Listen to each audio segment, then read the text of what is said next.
Hello, everybody. I'm Will. And I'm Kristin. And this is why I'm watching Desperate Housewives, Season 2, Episode 10. Coming home. Let's just get Susan out of the way because it doesn't have any lasting consequences, apparently.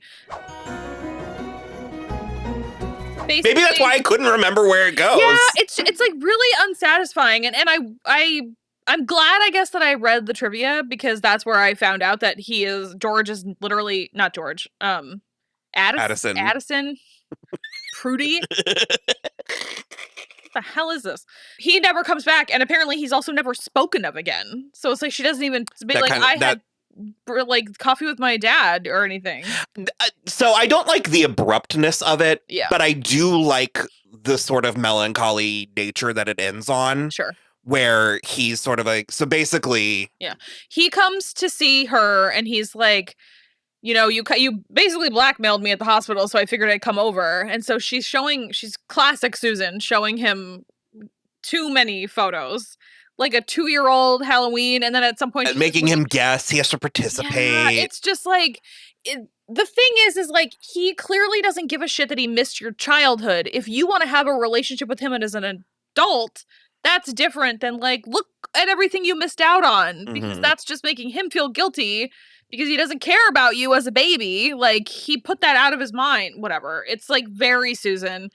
And so he's like, are we done now? And she basically is like, I mean, I guess. But, like, it's crazy that you're acting this way. She's also wearing an unhinged outfit.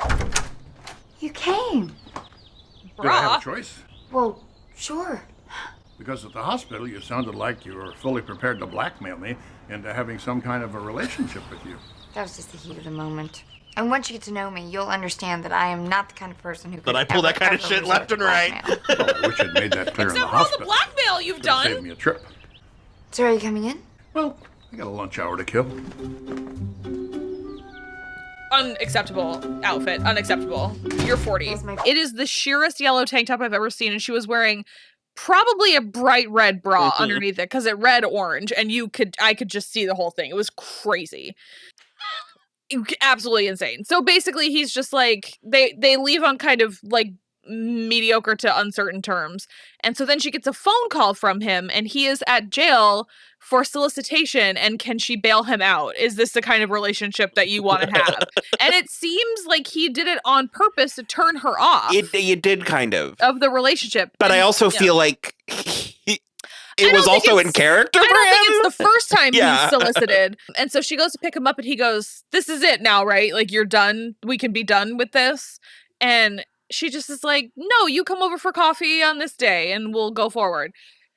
Unfortunately, in driving him home, his wife sees and thinks that he's cheating with Susan. And so she beautifully spray paints whore on Susan's garage door, which is really funny. The whole, like, little tiny thing with, like, who is this bitch? I'm obsessed. Oh. Oh, hi, Alberta. How are you? Were you the one that sent out those neighborhood watch pamphlets? I was wondering if maybe you had any extra copies. Or I'll just borrow one from somebody else. Thanks.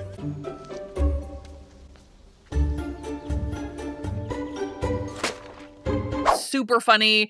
I was gonna say, considering that this wasn't a particularly great episode in a kind of mediocre run, that is a series high bit. Oh, God. That's one of those like bits that you'll see on like Tumblr gift sets, and just the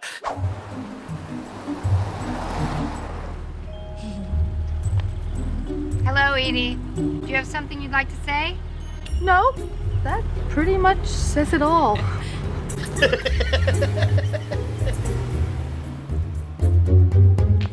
That's why you keep Nicolette Sheridan on retainer. Oh my God. Totally. Just to trot her out in the middle of a... Totally. Basically, the culmination of the storyline is Susan is at, like, the grocery store or Target or whatever, essentially. And Addison's wife is there and just... Still stalking her and really upset, and just starts, like, hucking groceries and stuff at her, and is calling her a whore, and, like, you ruined my marriage, and, like, he, you know, I know he's cheating with you, and blah, blah, blah. And Susan is like, he's my dad. Like, I don't I'm not sleeping with him. And she does ask how old Susan is, and Susan says 38, and the wife says we've been married 39 years, which is really shitty of him. So he's been just cheating their whole marriage. And Susan, to be fair to Susan, she is very apologetic. She's like, I didn't want to ruin anybody's life. I just wanted to meet my dad. I just wanted to know my dad. So she is predictably pretty upset. And then this must have been like unexpected rain. I was wondering in Los Angeles. I was like, there's no way they brought in rain for this. To do this because I was like trying to look in the background. Yeah. No, I think it was actually raining, but they weren't expecting it because she's painting over the garage in the rain, and he comes up and is like, Painting in the rain? Thank you. Is that smart? Well, let me see. Painting in the rain or letting the whole world think I'm a whore? I don't know. What do you think? Ship sailed. I mean, it's actually like a pretty nice scene. He's It's a good scene, and I like the melancholy nature to it, where he's actually he's pretty believable. Yeah. He's like, hey, you know. It's like, I don't feel proud about this. Yeah, he's like, I'm sorry how this sort of like spiraled out of control. And I'm not proud of a lot of things, but you're one of them. Because what was it you really liked that he said? He said a couple of things. He was like, he was a volunteer firefighter, and then he also started a foundation to help like save wild horses. And she goes, in the third thing, and he goes, well, you know, now that I've met and gotten to know you, you're the third thing. And I was like, that's actually really sweet. And he was like, yeah, that's why I saved it for last. It was good. It was like, you know, it still felt in character for him, but it was like sincere in a way that he has not been sincere up to now. And he pretty much was like, I've got to take care of some things with my wife. Like, I got to get that on track, but I would love to continue having this relationship or like pick back up with you later. And she was like, I'll be waiting for your call. Yeah. And apparently that's it. I love the notion of that scene. I guess I wish it felt more deliberate. Yeah. Although one of my critiques of this season, because this is only the third episode we've even seen his face in. And the last thing is I wasn't enjoying it enough to want more. Sure. So maybe it's not like I wish they did more. Maybe my issue is I wish the whole thing was just slightly better constructed. I think instead of 3 episodes, I think we could have had a solid 5. Mm-hmm. Yeah. That's my biggest complaint. And I wish it felt a little bit more organic because back to including when she like stumbles upon the feed store, I was like, oh God, he's going to hit on her. Yeah. And again, it's not so much that I want to watch that, but we could have had an episode of her working at the feed store and like be seeing her point of view of what she thinks she's accomplishing and then his point of view of what he thinks is happening. Sure. and again, it's like one of my critiques has been there's been too much telling and not enough showing. Yeah. So it's like, I'm not going to go as far as saying that they needed to put a button on the scene, but I think as you're watching it now, I think it only feels final to us because you read that. Which, yes, that was my mistake. But also, it's like I don't want to be watching the rest of the show going, where's Susan's dad? Well, you just gradually forget. Yeah. It's like Bongo. You just kind of forget that it happened. Bongo. That it happened. And in that case, the moral isn't learned. Yeah. Or the like I said, I'm hesitant to say they needed to put a button on it, but if they don't, then there is no point. Yeah. Like it just fades away. Yeah. And I think like at this point I prefer the notion of some people can't change. Yeah. Well, I was going to say, I think at this point I would prefer if Susan just like always had this question mark about her dad as opposed to meeting him for 2 episodes basically and then doing nothing with him ever again. Although devil's advocate, I mean, I feel like she still does have a question. Like, of course. You know what I mean? There's still she was relatively unfulfilled by this endeavor. Yeah. So I guess let's go to I can't with Gaby and Carlos. What were you? I was gonna do Paul. I was gonna do like a 1-2 Paul and the Applewhites punch. Yeah. So Paul is back and Zach is back. Well, Zach is back. And we had a real prodigal son thing, and I'm just sort of like, there was a lot of noise about like somehow Paul needing to forgive Zach, and I was like, what if Zach forgave Paul? Like, this is like a whole mess of it's not just one of them that needs to be forgiven. So anyway, Paul's very excited to see Zach. He then, though, I literally was like, you have the funniest chance to be better than Susan in this moment, Paul. And he's just like, I don't know who your dad is. No clue. He's trying to keep Zach away from Mike. Of course. And so then Paul goes to talk to Mike and is like, you stay away from my son. Also, we're thinking of leaving town, which, like, let's hear that same fucking sad violin again. We've been here. I recognize that tree. Like, all we've been doing is walking in circles around, like, maybe the Youngs are gonna move. I fucking doubt it. I wasn't expecting for that to be the straw. I just really appreciated... Okay. I like how bitchy the men are. Yes. But I almost wish they leaned in just a little more. Sure. And or, careful what you wish for, pumped some homoeroticism in here somewhere. Yeah. Zach's come home. Is he okay? He's fine. Is there anything I can do? Thanks for asking.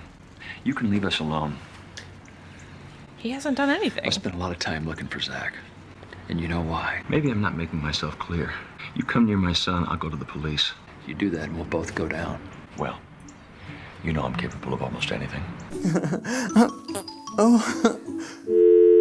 Like, I hear what I'm saying. Yeah, no, I get it. But I do like the notion of Paul going to Mike's house to be like, did you hear the news? Like, Zach's back. He's fine. Everything, everything's taken care of. And don't you get any ideas? And I'm sort of like, you're offering this information. And so they're like double blackmailing each other, basically. Like, well, if we're gonna leave and don't you follow us? And Mike is like, if I see a for sale sign in your yard, I'll call the cops, which is gonna burn everything down. So we're kind of at a stalemate there. It was a mutually assured destruction. Yeah. The Applewhite and Zach seemingly is none the wiser. None the wiser, yeah. The Applewhite storyline is I don't fucking know. Fine. Caleb is in this mental facility, and Betty sort of cons her way in. He's like a John Doe, though. He is a John Doe. He's got no name. And so Betty cons her way in as a pianist to, like, do spiritual outreach or whatever. Meanwhile, Michael Ironside is maybe a hitman. Him and another sleazy guy with a ball gag. Yeah. Where are my cuffs? Bottom drawer. Who the fuck are these? I mean, that's Michael Ironside. Back. Couple, maybe 3 days. What the hell's this? Threaten me with a good time. Ball gag. I thought you wanted it. We do not recycle ball gags. Yeah. Take a look at the teeth marks. It's gross. Did you at least put it in the dishwasher I'd or like to something? think Like the fucking handcuffs with Bree in season 1? Sure you don't want any help? The guy's dangerous. He's a half-wit Jerry. If I can handle you, I can handle him. Oops. So they make this arrangement, and Michael Ironside sort of infiltrates as an orderly, and it's at the same time. And so, in addition to Caleb being there, so is Matthew. And but that was also a reveal. Really strange. And so he gives Caleb his hat and coat, and then sneaks him out so that they could just lock him up in the basement again. I hope we get some more soon, because we've been doing a very season 3 of Buffy thing where it's like we get the Applewhites, but I feel like we don't get enough of the Applewhites. It's sort of like Faith. And so I'm like, every time we get the Applewhites again, it's like I can't see the forest for the trees with them. You're getting like, further away from it. I don't know what their end game is with this Caleb situation. Well, you were sort of like, why don't they just leave him in this He's a John Doe facility as a John Doe? And he's like obviously not communicating what's happening. Yeah. But he knows who they are, so they could just visit him there. It's very strange. But it's very much like, we need him at home in our basement prison. Yeah. And it's like, why is that better? Just being at home.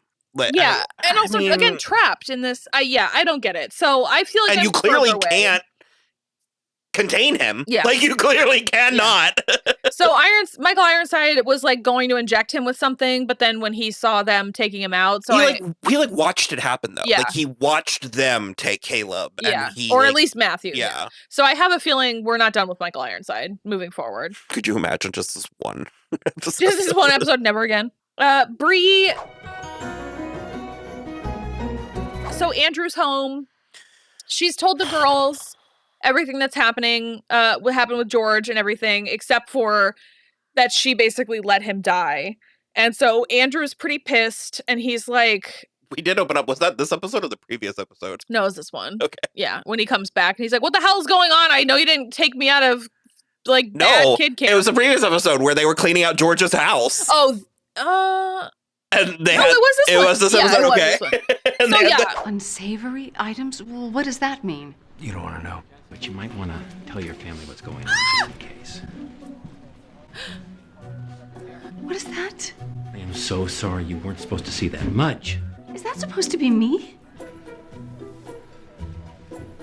It's hard to say. Is it? What would George be doing with a life-size doll? All 4 men. Oh, dear Lord. I mean, it was obviously, I don't think it was just a mannequin. I think it was just like a sex doll. But, yeah, so. And all of her stolen underwear. Oh, so skeevy. So anyway. Remember he like broke into the house and was like taking pictures? Yeah. And well, he had like laid out her stockings and stuff. Yeah, I did forget actually until we just talked about that. But, so yeah, Andrew's home and he's pissed at Bree because she's like, well, it seems like he wanted your father out of the picture so that he could be with me. And so Andrew was like, it's your fault. You may as well have killed Dad. And I'm just like, you know.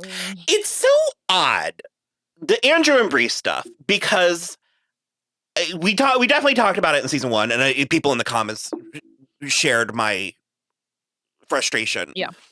Because I like Andrew. Mm-hmm. He's a very fun and funny, and I would say necessary bit of acid. He has this like real bite that I think the show needs, and in conjunction with Bree, like it his material helps round her material. Yeah. And the tension in their relationship is very earnest and very hard earned and honest, and it comes from a real place because it's inspired by Mark Cherry's own, issues growing up gay with a, conservative Christian mother. Yeah. However, the actual meat of it is insufferable. So that's my problem. It's very like trying to get an engine started. It's like every time you think you're clicking through, it's like we're back at the beginning again. We're back at the start. And I want to say it is a testament to Sean. He's a little green at this point. I think he gets better. It's still pretty good though. Yeah. Because it's like, in spite of the fact that I hate this like vendetta he has, even though it makes sense. Yeah. I hate this vendetta he has with Bree. I'm still able to see the potential there. Mm-hmm. Now that we've gotten to this point, because like I said, I don't remember the back half of the season. There's a handful of things I do remember that I couldn't remember when they happen. And now that we're at this point, I'm thinking they're coming soon. Yeah. And so there's a little bit, I'm kind of like, I can't wait to get to them so we can get past them. Sure. Yeah. Because I'm like, it's going to be rough, but I think it's going to be good once we can get it out of the way. Yeah, absolutely. So yeah, basically, you have something? Well, I was going to bring up Justin. Oh yeah, that's where I was going next too. So he basically tells Bree, you can't tell me what to do anymore because this is all your fault and I'm not going to take direction, which is... your actions and or inactions got Dad killed. Yeah, which honestly, it's like, I was like, he's got to be so close to 18 now anyway. And it's kind of like, whatever. So, also not a glimpse of Danielle in this episode. Crazy. He has Justin over, John's friend from season 1, and he clearly got into a fight with his lawnmower earlier in the episode. Crazy hair. It's almost chic. Like it almost is like a mohawk. It almost works, but not quite. It's like you're trying to be Josh Hartnett from The Faculty, and it's not working. Or like Ryan Cabrera. Yeah.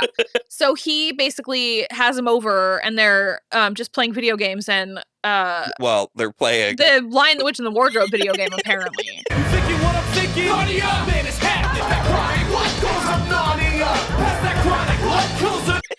The really violent lion. That dude was like covered in arrows. Yeah. And so Andrew's trying to smash and he's like, your mom could definitely walk in, and he goes, I want her to see because she'll be so upset about it. And then unlikely voice of reason, Justin. And Justin is like, she's still your mom. You seem you don't seem well adjusted. I wish we do get a little bit more of Justin. Yeah. I wish, even having said that, I wish we got a little bit more. Like, I wish it was a little bit more fleshed out. Yeah. And I wish he was a bit more kind of like in that scene where like I wish he was like a sort of stopgap on Andrew. Kind of. Like I wish he gave Andrew conflict or a pause. Sure. Like I wish that in his behavior. Yeah, but it's like Justin is like, still though, she's your mother. Don't you sort of have to love her? She said that if I didn't change, I'd be going straight to hell. Since I knew that I couldn't change, it suddenly hit me that one day my own mother was going to stop loving me. So I decided to stop loving her first. She didn't know what she was saying. Yeah, she did. So now she's got to be punished. I'm going to take her down so hard she'll never get back up. It'd take you a while to get something on her. That's okay. I don't mind waiting for the things that I want. Well, and that's the other thing is Andrew admits and it's like, I think, okay, I'm glad we kept talking because I think this is what I was like touching on. It's like Andrew just flat out admits that this is all coming from a place of hurt for him. Yeah. And he's like, when I came out as gay or when my mom found out I was gay, she told me I was going to hell. Told me I was going to hell. And so I'm going to make her stop loving me. Before it's her decision. Yeah. He's gonna, I'm going to make her stop loving me. Yeah. So that it's like, so that it can't be taken away from him later. And like, you see Justin clock it and be like, this isn't. That's fucked up. Yeah. He's like, emotionally, this isn't healthy. Yeah. Or like, and also Andrew, like, it's like he doesn't realize that he's saying the quiet part out loud and he's speaking it like it's like an evil plan. Yeah. But it's like, do you realize you actually just confessed like your feelings in this point? Like, so you agree. You love your mom. Yeah, I was like, it's not an evil plot. You're hurt. Yeah, exactly. So basically, he's talking to Bree later. And he basically is like, I wish that I could have stabbed George. Like, he did a bad thing, and I don't think he got punished. He committed suicide. Oh, yeah, Andrew did kill Mrs. Solis and didn't feel... I forgot about the sociopathy we're dealing with. No remorse. I forgot about that, too. And so he's like, I wish I could have stabbed him to death because committing suicide is not punishment enough. Like, he didn't suffer. And so Bree is like, here's the thing. I could have saved him. But I was angry at him too, and I watched him die. And Andrew hugs her, but then is doing a really smug smile, like, thanks for telling me. And it's just like, I mean, that's the thing is like, we always get to the point where you're like, oh, well, she's going to admit it. And then he's going to be like, oh, we're on the same page. They're more powerful together than they are apart. But the problem is that he is fighting with her so hard that even when she has done the right thing, he can't accept it. Because he basically, I may or may not cut this from the episode because I don't know how people feel about spoilers for these old shows. And I know you don't mind. I don't mind. Yeah. General broad spoilers. But basically after the time jump, she ends up in like a Martha Stewart place. And he's kind of her fixer. Okay, so and that's like hilarious that he does like, and I think it's like he's not like off the books. He's like legitimate about it, but like he takes care of difficult things for her. I do like that. I did know she kind of got into that because at one point I remember her trying to make sugar floss over like $2 or something. This ran until 2012. Like I was watching it in Hemingway, so you've seen. I remember that specifically. So anyway, that's where we leave them, and they end up like openly like making sex jokes and stuff. Like it's okay, great. I love that. I guess Gaby first. I had no patience for this. I'm sick of it. Well, here's the thing. I'm sick of Carlos. Well, that's the thing. It hinges on her loving and needing him, but she doesn't. She loves him, but she doesn't need him. That's only allowed for me based on the work the show has already done, like well back into season 1. Yeah. Based on these last like 5 or 6 episodes, footage not found. No, for sure. And so I'm like, let her have him. Let Mary Bernard or whatever, like Sister Mary. Okay, so they are doing relief work in Botswana, which I can't get into my feelings about Christian missions.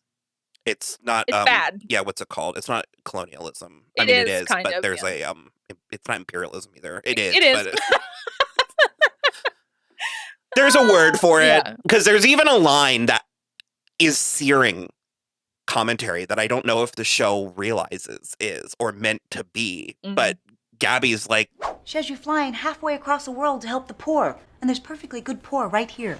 Thank you. For God's sakes, give $1 to a homeless guy. It's not the same. No, it's better. Because you can do it in the comfort of your own car. and it's like, because you're trying to impose white Christian, and I know that they are not white, but I'm like, they represent whiteness in this show, in this plot line. Like rich white American Christian ideals on the savage Africans, people who don't fucking want that. But that's like the unspoken the thing about missionary work. And Gaby is supposed to be the unfeeling one because she's like, give a homeless man $1 and you can do it from the safety of your car. And I'm like, thank you, Gaby. Yes. Why don't we do that? Why do we have to go to Botswana? That sounds nuts. But it's what do they call it? Flagellating? Yeah. Yeah. It's not actually about helping people. Of course not. It's like I went to Botswana and did relief work. About performing and like hurting yourself to prove how righteous you are. If you wanted to actually do relief work, you'd go with the Red Cross. If you wanted to actually do relief work, if they wanted to actually donate help, money. They would write a fucking check. Write a check. It would be the single most powerful thing they could do. Write a check. Like, you become a UNICEF ambassador, something like that. Regardless, it's disgusting. It doesn't need your blood, sweat, or tears. They need your fucking money. They need your money. That's it. And so he's committed to helping with this relief thing. And then it turns out there's not enough money for Sister Mary to go, even though she really wanted to. I do like that we pulled the priest from season 1, that it's the same guy. And so Gaby writes a check for $8,000 right there so that Sister Mary can get the fuck out of town and leave her husband alone. I don't like Gaby being needy about him in this way. Yeah. I do like her needing him in other plots. Sure.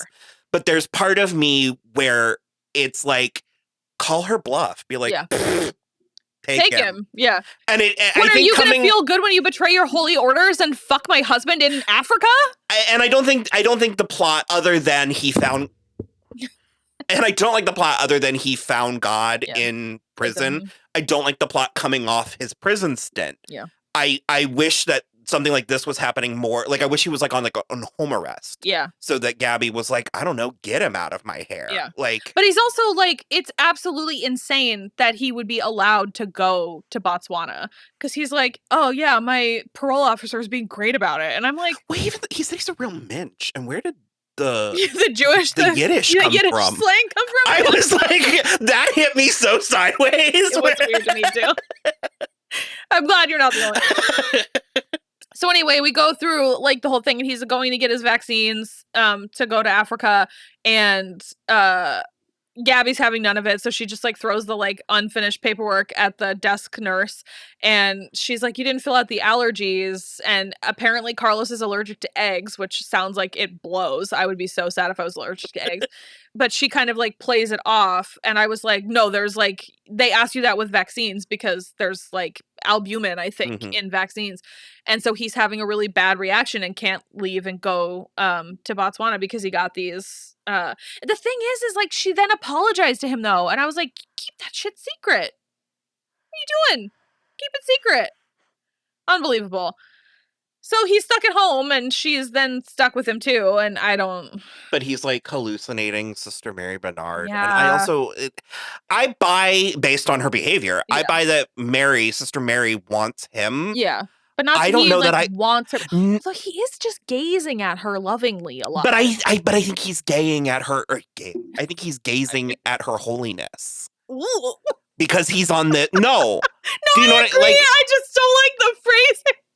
Because he's on this kick. I think he's fixated on this like righteousness. Yeah. No, and you're totally right. It's like the best. I guess he possibly could succumb to a seduction from her, but based on what I know about him, I don't see him actually having like longing for her. Sure. And the thing that goes back to what you said, where it's like the best thing Gaby could do is let them go. They're gonna get, you think this is gonna survive Botswana? A drought? Relief work in drought-torn Botswana? Like, no. So I feel like she should laugh out loud and be like, yeah, okay, fine. Have fun. Let me know when you're like... No, totally. Because I feel like they very much have... I believe me, I understand what a point this show has made about fidelity in their relationship, but I feel like they have an Aphrodite and Aries thing where it's like the like passion of their relationship is the picking and the like one-upping and stuff. And I kind of feel like, regardless, I'm getting in the weeds. You know what I mean? I get it. Which brings us to Lynette's story. Since Ed has laid off basically everybody, she can't really keep working like this. She hasn't seen her kids. And so she has realized that in their contract, basically, the company bylaws or something, they are entitled to daycare. But it has to be a minimum of 16 kids or else the like company insurance won't cover it. So she's like, we just need like your kid and then we can get daycare because there's apparently the receptionist is Mormon and there's a couple with 4. She's got 4. There's one with 3. So like there's enough as long as Ed's daughter comes. They need one more kid. They need one more. And he's like, well, my wife won't allow it. Like I haven't even been able to hold the baby. Like, and the way he phrased it was, Lynette, if I hadn't cut that umbilical cord with my own 2 hands, I swear they would still be attached. You were like, ugh. I mean, it's disgusting, but it was very fun. It was a very evocative phrasing. And so Lynette is like, let me talk to your wife. And I liked where we ended up, but in the middle, I was like, let's just kill Fern. And then it'll be fine. Because she was such a bitch about being like, she doesn't want to be just a good mom. She wants to be a great mom. And I cherish every moment. And why did you even have kids if you wanted to let someone else raise them? And I was like, okay, in fairness, Tom is raising the kids. Their kids aren't in daycare. 3 of them are in school. And Penny needs daycare sometimes. You're coming at it from a very progressive stance because... Look. No, I get it. I get kind of all sides. Yeah. Like every side of this story.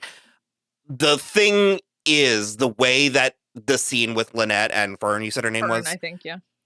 Or Fran, maybe? Fran, that sounds right.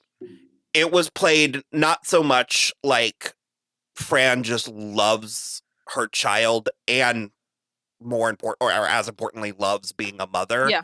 As she loves the fact that she gets to lord that certain lifestyle. Like, she's not there to show, how much she loves her kid. She's there, like, she's been waiting for the moment that she gets to stick it to a business lady. Yeah. Lynette? Yeah? Can I ask you something? Oh, boy. Yeah. Why did you have kids if you weren't gonna raise them? No. Excuse me? Well, I just don't understand women. Say they want to be mothers, but then hand their kids over to glorified babysitters. I work because my family needs me to. Oh dear, I've upset you. And that wasn't my intention. It was! I bet. Make no mistake, I'm a good mother. That's the difference between us. I couldn't settle for being a good mother. I want to be a great one. Go put on some more pink. It's so trad. She's like so very trad. And it's like, if that's your thing, honestly, yeah, I think that's great. I hate it when it's a outfit or a trend. No, for sure. Or, and the thing that bothered me the most is like, because Lynette tries to appeal to like hey, well, like, don't you want to break sometimes? Like, you should have some time off, don't you just want to strangle them sometimes? And she's like, no, oh my God. And so then she does try to appeal to the reality of the situation. Like, hey, like, we actually can't get this for the rest of the people if we don't have Mindy in the daycare. And she literally is like, that's not my problem. And I just like, suck you in the nose. This is fucking terrible behavior. I mean, it's not like... here's my thing is like, there's nothing wrong with like 2 to 3 hours a day. Mm-hmm. If you just need like Mindy's name to be on this for the insurance, just like say you're going to drop her off for like 3 hours a day. You don't actually have to follow through every day. And she's just like unwilling to play ball. And so the next day, Ed kidnaps the baby and takes her to work and doesn't tell Fran. Because Nina was right. Ed is a child himself. He is a child. I mean, it was, I appreciated that it like pushed this plot forward a little, but it was that's like not wise. So it's frowned upon. So it's frowned upon, yeah. So Fran comes to get the baby, and Lynette ends up locking herself in the office and is like, the two of you need to actually just talk to each other because, like, you can be a great mom and still take a break sometimes. And also, Ed, that was really irresponsible and stupid of you to steal the baby for the day. And so they do get Fran on board and it ends up being fine. But the whole thing was very sort of slapsticky. Mm-hmm. It was really funny. But yeah, that is so now the daycare is up and running and it is mostly just Penny. Penny's there. That's there, and so Lynette gets to see Penny. We're not even at the halfway point yet. I was gonna say one more.